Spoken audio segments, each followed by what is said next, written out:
Obi Wan episode 3 is finally here. God, God, this was a hard wait.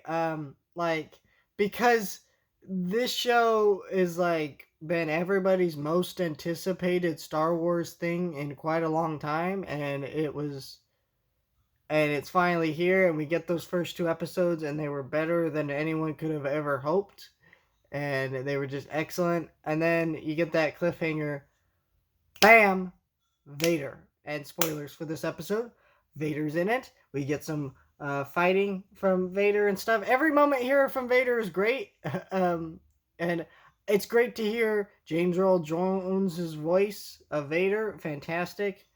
And just to see how ruthless he is, again, like in Rogue One, where he's trying to snuff out people who are like Jedi's by just going through this town and just like murking people. Like he kills people in this episode, he chokes them out just to draw out Jedi's. I'm sure it was because he sensed Obi Wan, but I think it's not directly stated, so it's hard to really tell if it's implied or not implied. But either way, just shit, man. Vader was awesome.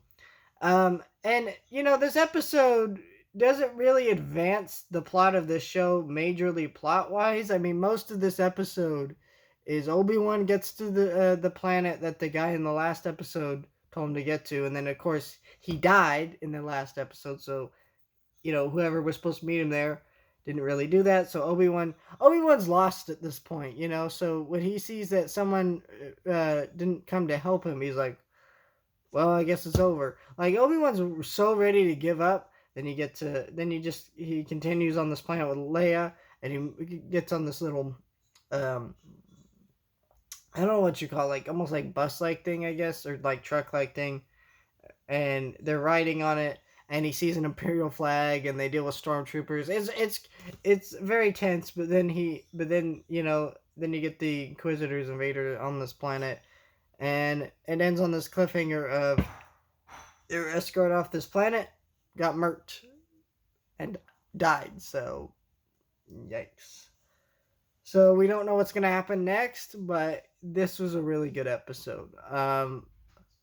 It's kind of unfortunate these episodes there's only 6 of these, because it does feel like we're halfway through the plot of the show and nothing happened, kind of. But I'm still incredibly excited to watch the show and see where it goes. And I just really like seeing this character again and seeing him go through this thing that has kind of been implied, but to actually see it play out is just beautiful, and I loved it. This is great.